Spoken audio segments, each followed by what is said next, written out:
I think we can get started now. Unfortunately, there's very few seats left, so late arrivers will have to stand. This is really terrific to get a standing room only crowd in the Penn Library, so thank you all very much for coming out tonight. I'd like to welcome you to the Kislak Center for Special Collections, Rare Books, and Manuscripts, and to the opening reception for the Penn Library's latest exhibit, The Great Emancipator and the Great Central Fair. For those of you who don't know me, and that's probably most of you in the room, my name is Carton Rogers, and I'm the Vice Provost and Director of Libraries here at Penn. And again, I want to thank you all for coming out tonight. I'm extremely pleased to be standing here with you as we officially open one of the most exciting exhibits the Penn Libraries have curated since I've been director. It's a rare occasion indeed to have two Abraham Lincoln signed copies of the Emancipation Proclamation together in one exhibit. Even rarer to have them alongside a congressional manuscript copy of the 13th Amendment signed by all the members of Congress who voted for the amendment, as well as President Lincoln and Vice President Hamlin.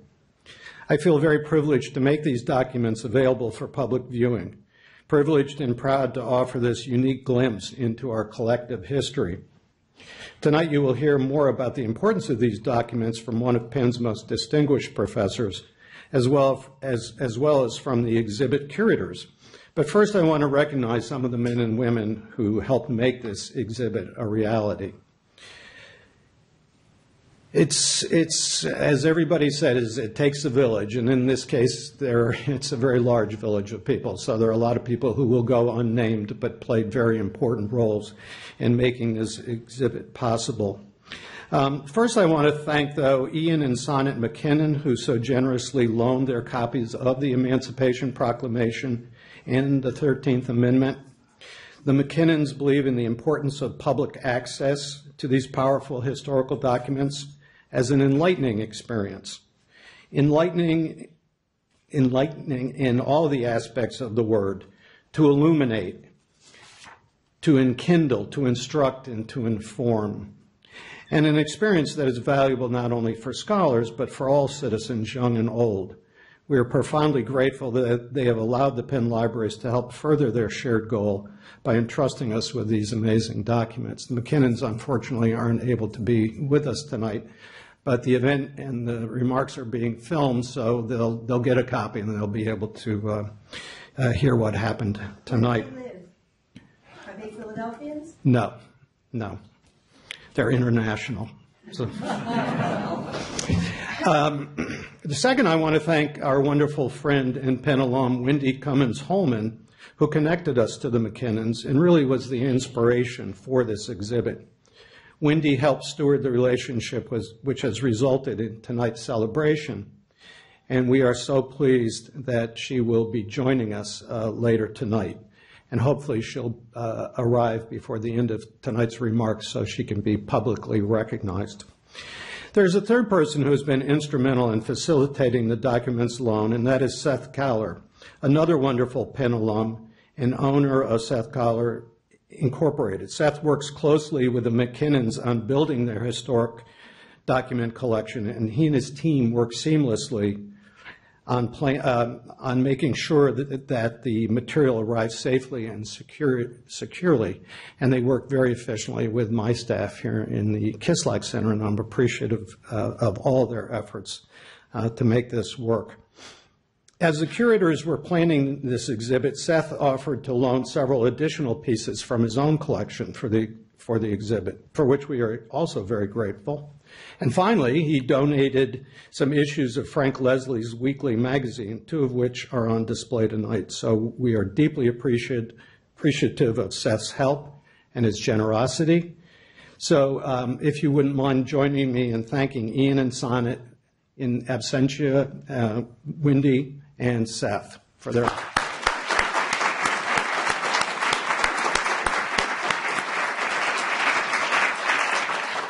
In addition to these individuals, the libraries at Penn have had several important institutional partners that we worked with in this putting this exhibit together.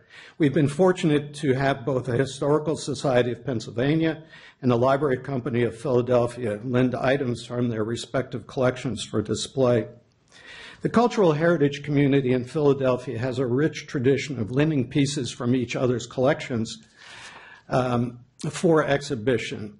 It's a real honor for the Penn Libraries to be part of this extended community, and the richness of these cultural institutions in the Philadelphia area really is extraordinary. So for the people who live in Philadelphia, what an amazing resource for people who really care about these kinds of things. And we do, as a collective, care passionately about them, and we share the belief that these materials are to be seen by everybody, if we can make it happen. And I also want to mention the members of the Ori Society Council. The Ori Society is a group primarily of Penn alums, but also other people who are really interested in helping the Penn Libraries build rich and varied collections that support the kind of work that the students and faculty do here at Penn. It's a volunteer organization, and they do wonderful work for the Penn Libraries. And they've promoted this particular exhibit very well, including sponsoring a teaser event in New York City this fall. The event was held at the Morgan Library, and Penn professor Stephanie McCurry was the guest speaker, and we got a huge number of people out for that event, and it was really terrific. So I'm very, very pleased with the support we get from the Ori Society leadership. And finally, I'm pleased to say that we will be partnering with the Henry Charles Lee School in West Philadelphia to bring their 5th and 6th grade classes to see the exhibit and participate in some related programs here on campus.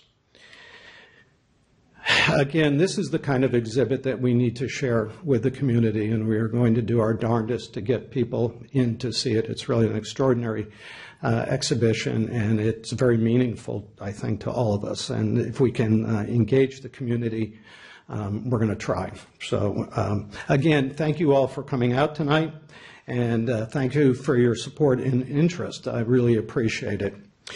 It's now my pleasure to introduce tonight's featured speaker, Professor Dorothy Roberts. Dorothy Roberts is the 14th Penn Integrates Knowledge Professor and the George A. Weiss University Professor of Law and Sociology, with appointments in the Departments of Africana Studies and Sociology and the Law School, where she is the inaugural Raymond Pace and Sadie Tanner Mosel Alexander Professor of Civil Rights. She is also director of the Penn Program on Race, Science, and Society. An internationally recognized scholar, public intellectual, and social justice advocate, she has written and lectured extensively on the interplay of gender, race, and class in legal issues, and has been a leader in transforming public thinking and policy on reproductive health, child welfare, and bioethics. Professor Roberts has been a professor at Rutgers and Northwestern University, a visiting professor at Stanford and Fordham, and a fellow at Harvard University's program in Ethics and the Professions, Stanford Center for Comparative Studies in Race and Ethnicity, and the Fulbright program. Among her many public interest activities, Professor Roberts serves as chair of the board of directors of the Black Women's Health Imperative. We are truly honored to have Professor Roberts here tonight to share her thoughts on freedom and on the Emancipation Proclamation. So without further ado, please join me in welcoming Professor Dorothy Roberts.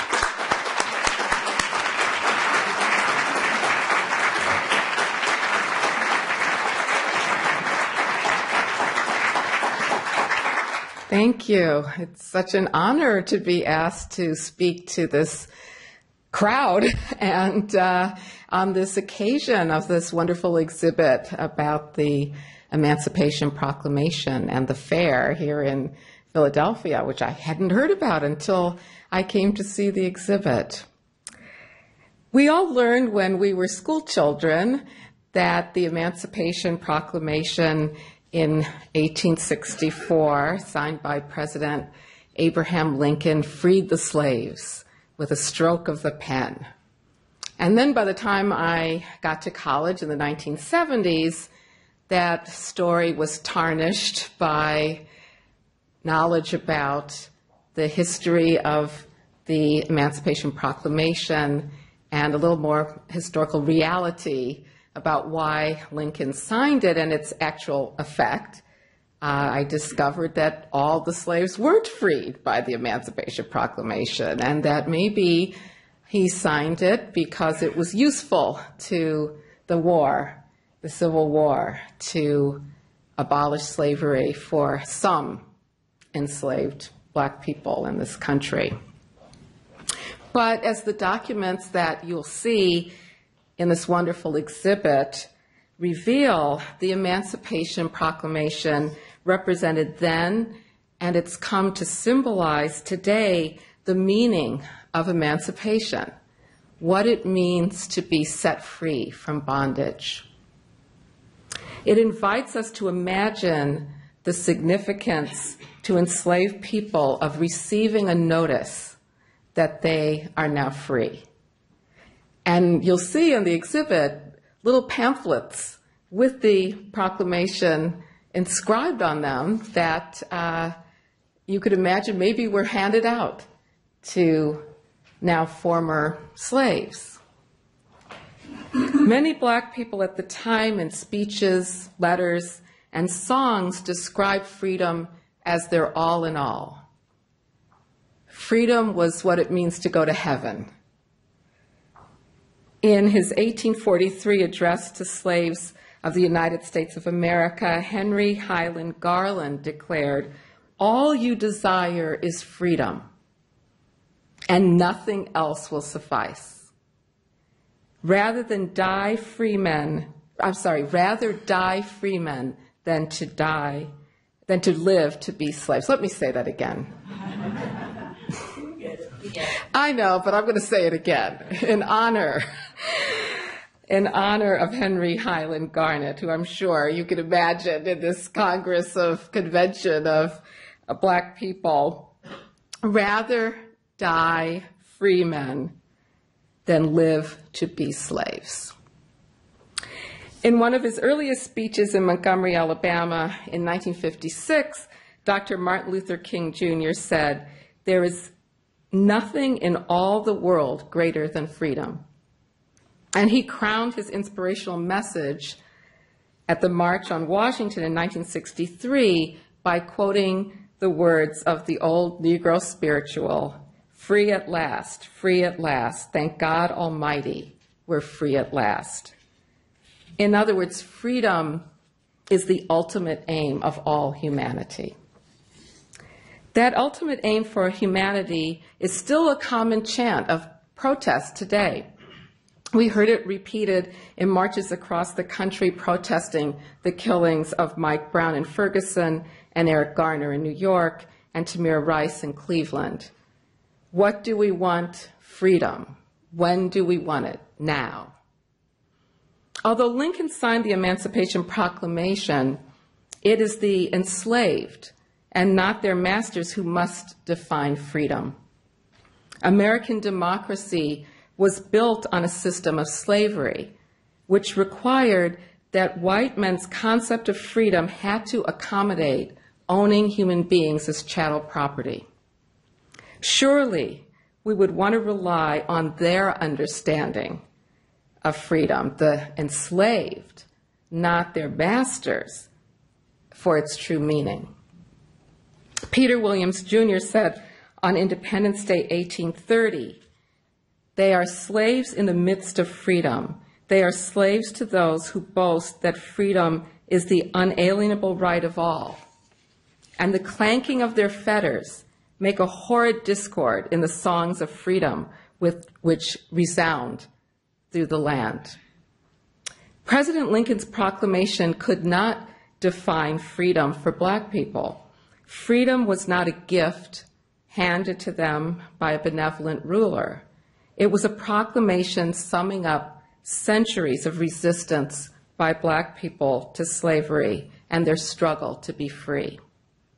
This is why the emancipation of enslaved Africans is so central to redeeming the very meaning of freedom in America, and why the continued struggle of their descendants against the institutionalized vestiges of slavery remains essential for saving the soul of America. After Lincoln signed the Emancipation Proclamation, the 13th Amendment, which you'll see a copy of at the exhibit, inscribed emancipation into the U.S. Constitution, and the 14th Amendment made newly freed African American citizens with all the rights of citizens of this country. But a vicious reign of terror attacked Black citizenship rights in an attempt to keep Black people in a slave status. In the aftermath of the Civil War until World War II, the convict lease system used law enforcement to throw thousands of Black men into involuntary servitude, working under the most horrific conditions, some of them worse than they experienced under slavery, to profit U.S. corporations. Today, Black men, women, and children are locked in prisons and detention centers at astronomical rates unseen anywhere in the world and ever in the history of Western democracy. There's nothing like it, ever, the rate at which Black people are incarcerated in this country. And even when released, the collateral penalties of a criminal conviction shut whole communities out of full participation in our democracy and economy. Another way of denying Black freedom after emancipation was rampant voter suppression. Whites charged Black people poll taxes they knew they couldn't afford. Clerks at polling places made Black people who showed up to register take difficult literacy and civics tests as a condition of being able to vote, even though most white people couldn't have answered those questions. They themselves probably couldn't have passed those exams, the clerks trying to put this test on Black voters. And the Ku Klux Klan and other vigilantes used brute violence to terrorize Black people who dared to exercise their right to vote, and murdered activists who registered Black voters. With the U.S. Supreme Court's decision in Shelby County versus Holder striking down a section of the Voting Rights Act of 1965, we're seeing renewed efforts around the country designed to make it harder for Blacks and other marginalized people to vote. And if I had time, I could continue on with the staggering racial inequities in health, in wealth, in education.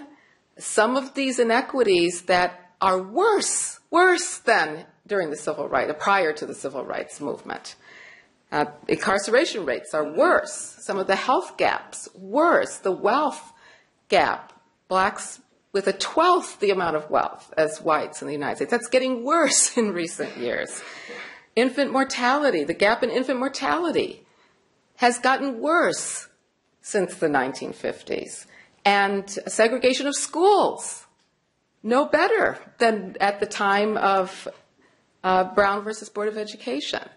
So many of these inequities we can trace in a direct line back to the system of slavery that we have not overcome yet in this country. The spotlight shed on Ferguson, Missouri, after police officer Darren Wilson shot and killed unarmed teenager Mike Brown, revealed the injustice that results when people have no control over a government that represses rather than serves them. Many people are marching today not just to protest police killings, they're marching for freedom, for emancipation from the lasting vestiges of a slave system that treats some people as less human than others. So what would it take to be free? What can we learn? What's illuminated by the Emancipation Proclamation?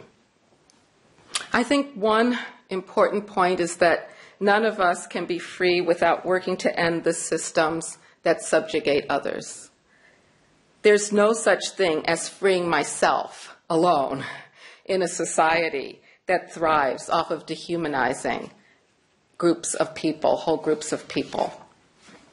When Anna Julia Cooper wrote in Voice from the South in 1892, the cause of freedom is not the cause of a race or a sect, a party, or a class. It is the cause of humankind, the very birthright of humanity. I think she was stating this truth about the impossibility of an individualized freedom. And also, I think she was referring to the way in which the struggle for black freedom, the struggle of of slaves to be emancipated, and the continuing struggle for black freedom is so related to the struggles of other subordinated groups in this country and around the world. I think she was also referring to the fact that that freedom is essential for everybody's freedom in this country, regardless of race, class, or gender, but also that we have to address the interlocking systems of oppression that deny freedom along lines of race, gender, class, religion, and disability in order for anyone to be free. One critical step in this, I think, is to finally abandon the archaic belief that human beings are naturally divided into biological races.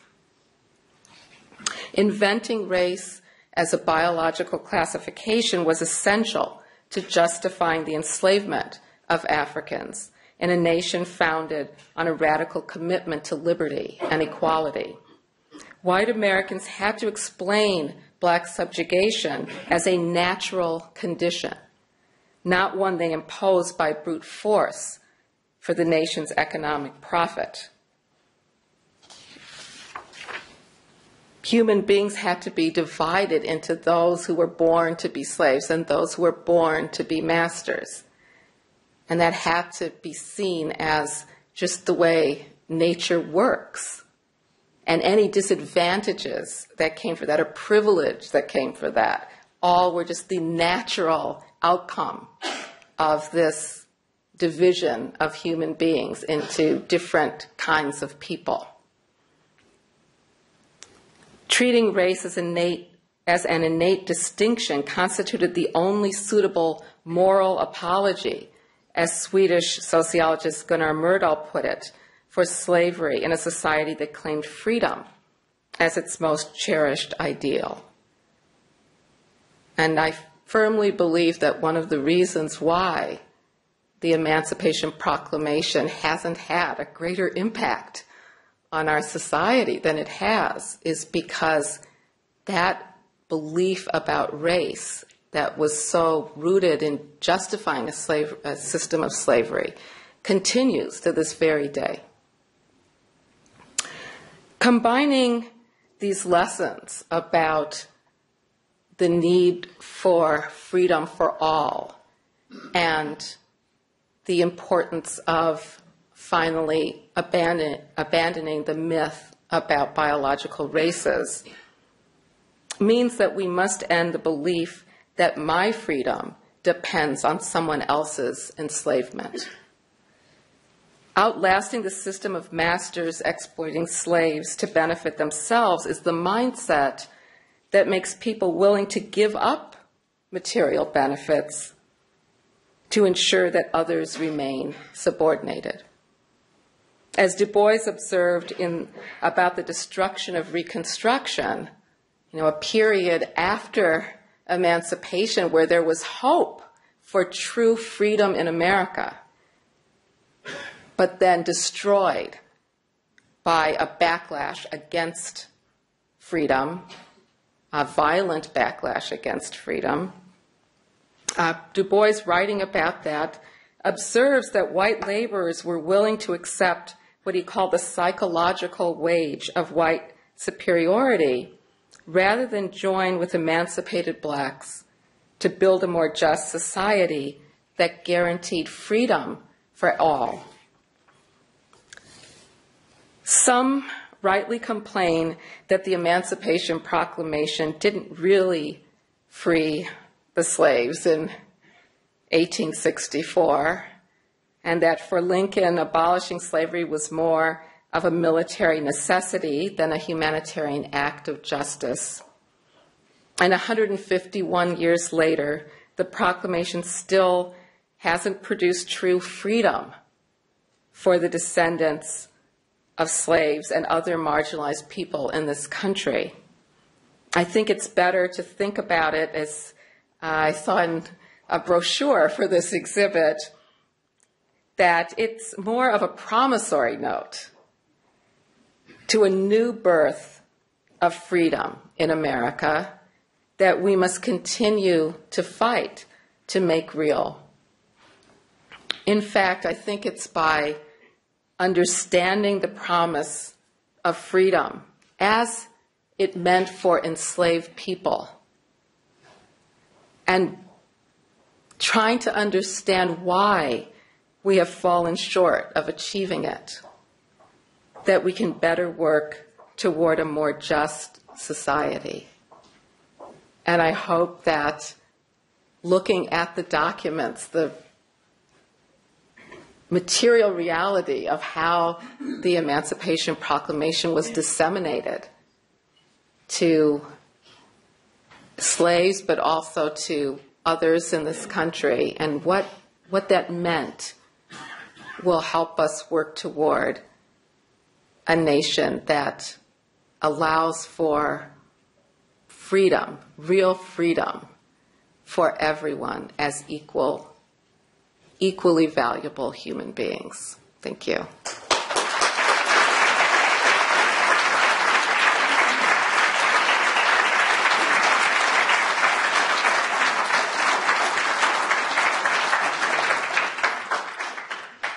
Again, thank you, Dr. Roberts, for your engaging remarks. I'm sure you have better prepared us for viewing the exhibit tonight, as well as given us many things to think about in relation to our own lives and to this society that we live in and share responsibility for. So thank you very much for that.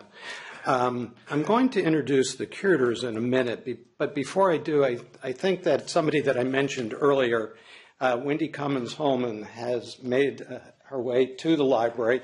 I'd like to recognize her again for her support. Wendy, stand for a minute.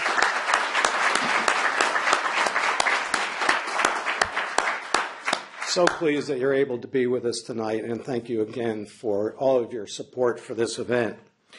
So let me introduce the two curators, Mitch Frost and Alexis Newman, the two masterminds behind this exhibit that you're going to see tonight.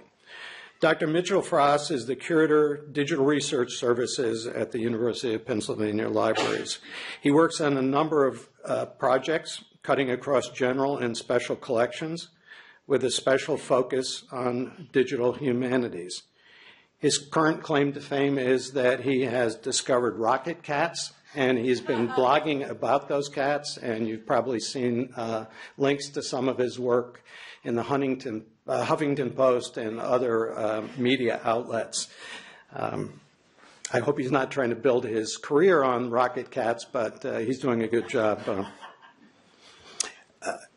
Mitch holds a doctoral and master's degrees in history from Duke and earned his bachelor's degree at Boston College. Alexis Broderick Newman is a PhD candidate in American history. Her focus is on slavery in the American South. In her dissertation, she argues that the institution of slavery should be understood as incestuous. Both paternalism and sexual violence were central to how slavery functioned, and the domestic slave trade and the practices of slave breeding made incest practically inevitable. Without Mitch and Alexis's vision and research, there would be no exhibit. And having seen their work, I know you'll be impressed with the fruits of their labor. So with that, I'll bring Mitch up to Alexis up to the program first, and then we'll go from there. So, Alexis.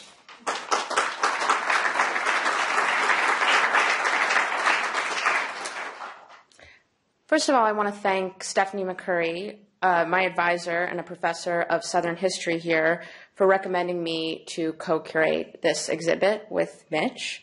It's been a wonderful experience to work with Mitch, even though we did not get to transport priceless artifacts in briefcases handcuffed to our wrists like we had initially hoped, but it's still been great. I also want to thank Allison Chiacheri, who's just been incredibly helpful throughout this process. It's impossible to make this document simple. Some have held that the Emancipation Proclamation, some have held the Emancipation Proclamation up as almost a divine decree from a great emancipator. Others have argued that the Emancipation Proclamation barely had any effect. It is true that the proclamation did not immediately free the country's 3.9 million slaves, as is sometimes imagined. It exempted areas that were controlled by the Union, and in areas that were not controlled by the Union, it was not clear how or when the proclamation would be enforced. It didn't free slaves in the 4 border states, Missouri, Delaware, Maryland, and Kentucky, nor did it free slaves in most areas that were already occupied by the Union Army. And so it explicitly exempted West Virginia, Tennessee, 7 counties in Virginia, and 13 parishes in Louisiana. The places where the proclamation did apply were the territories in rebellion against the federal government, the places controlled by the Confederacy. The Confederate States of America didn't recognize Lincoln's presidential decree. They had their own president, Jefferson Davis, and as you can imagine, he didn't agree with Lincoln's new policy. So you can see why some historians have argued that the Emancipation Proclamation was ineffectual. It only freed the slaves that the Union had no power to free. In 1863, when the proclamation was issued, people were making the same charge, that the proclamation didn't free a single slave. As Secretary of State William Seward said, quote, "We show our sympathy with slavery by emancipating slaves where we cannot reach them and holding them in bondage where we can set them free." But many of Seward's contemporaries viewed the document as one of landmark importance. It changed the nature of the Civil War. It changed what a Union victory would mean, and it set in motion the liquidation of the largest concentration of property in the United States. Masters valued their slaves at $4 billion, and that's $1865. The Emancipation Proclamation authorized the service of black soldiers into the armed forces for the first time in the nation's history, and by the end of the war, around 180,000 black soldiers, most of whom were former slaves, would fight for the Union. Whereas President Lincoln had previously considered gradual emancipation, monetary compensation to slaveholders, and colonization as solutions to the slavery question, with the Emancipation Proclamation, Lincoln forged a new path to freedom. The proclamation wedded the goals of the country's military to the goals of the country's slaves. Freedom and liberty were now explicit aims of war, as well as the means for waging that war. While it is true that most slaves who lived in areas controlled by the Union would remain in bondage, this was not the case for all of the slaves who lived in Union-occupied territories. Lincoln decided to free all of the slaves who lived in areas where he had little or no support from white Unionists. This meant that tens of thousands of slaves, 50,000 by some estimates, in areas of Arkansas, Mississippi, and the Sea Islands of South Carolina were all freed immediately. But even where the proclamation could not be enforced, even where it did not change the legal status of enslaved people, I think it would be myopic to argue that the proclamation didn't do anything. As the abolitionist John Murray Forbes wrote, and you'll see this quote in the first panel in the exhibit, "In such a proclamation, words become things, and powerful things too." It is a testament to the power that these words would come to represent, and to the layers of meaning and myth that would ultimately surround this document, that there are so many of you here tonight. But just as it would be short-sighted to claim that the proclamation was an empty decree, it would be misleading to talk about the powerful effects of the proclamation without talking about the profound impacts of slaves themselves on the process of emancipation. Another thing we have to keep in mind when we think about the Emancipation Proclamation is how enslaved people themselves were involved in their own emancipation.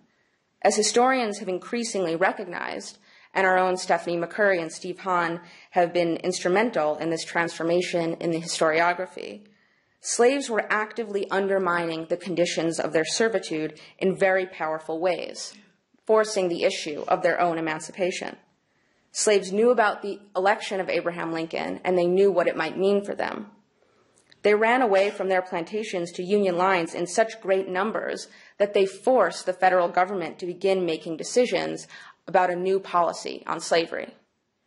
When slaves stayed on their plantations, they capitalized on the disruptions of war to great effect.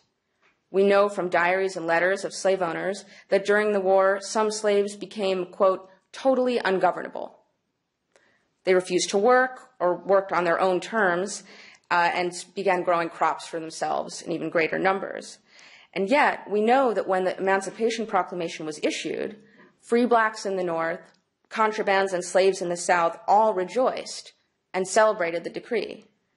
The abolitionist Benjamin Plumlee wrote to Lincoln from Philadelphia, quote, "I have never witnessed such an intent, intelligent, and devout Thanksgiving." So how are we supposed to understand this, make sense of this? How can you acknowledge the importance of the proclamation without minimizing the actions of enslaved people? Well, these things aren't separate. They're two parts of the same effort. We can think of the proclamation as a response to a movement that was already underway. And yet we can also see that the words of the proclamation became real, became things, and breathed new life into this movement. Just as the meaning of the proclamation has changed and our understanding of it has changed, the proclamation itself, in its material, physical sense, also took many forms. And I'm going to turn it over to Mitch now to talk a little more about some of those different forms.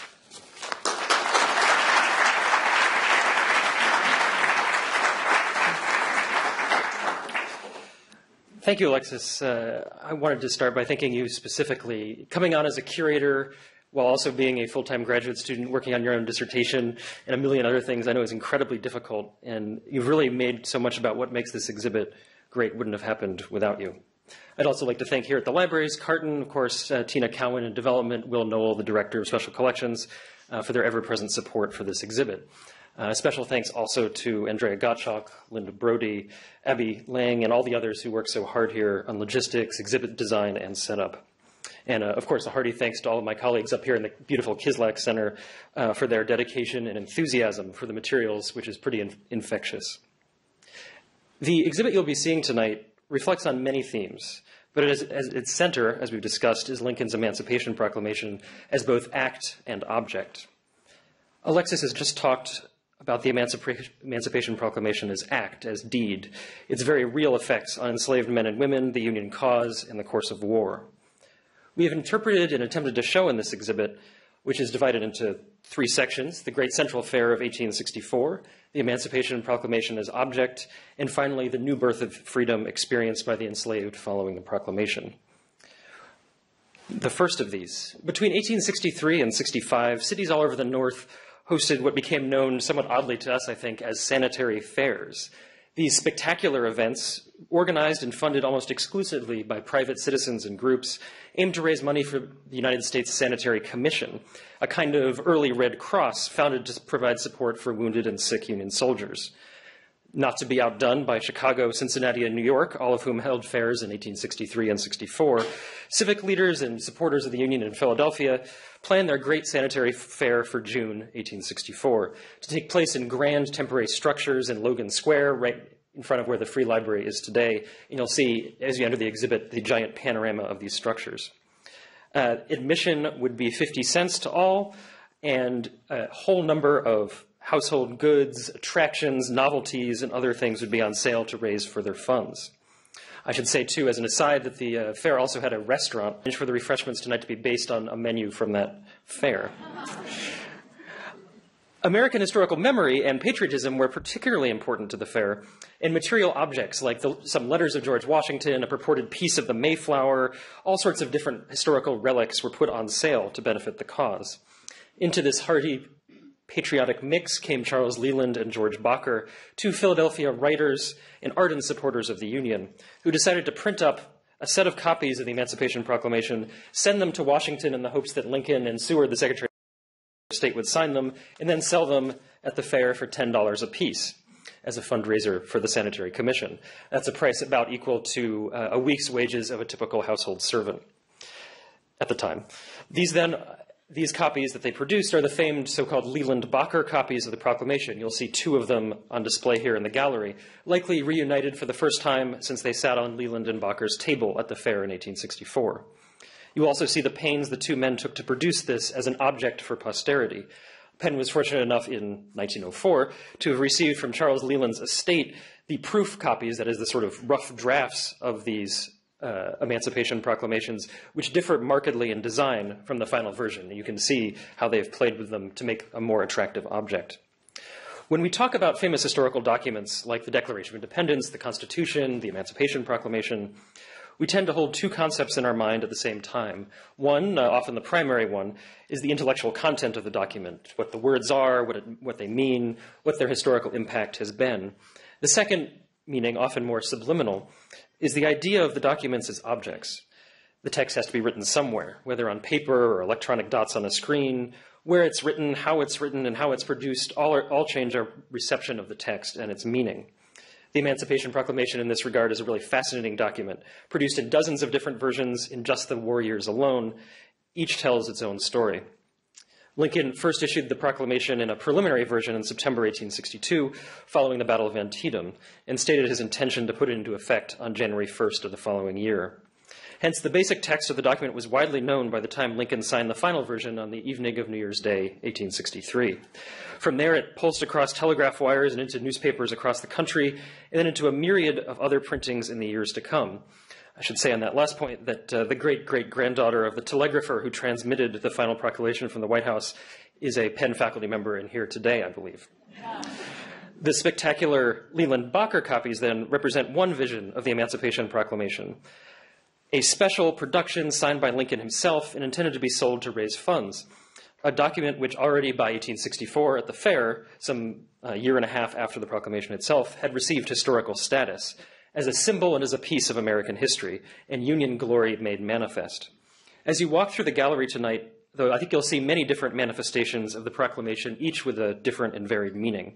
There are, I think, 10 different versions of the document in the exhibit, ranging from a copy illustrated with vignettes of African-American life before and after slavery, to an artificially aged 1908 facsimile that looks like something you'd buy from the gift shop.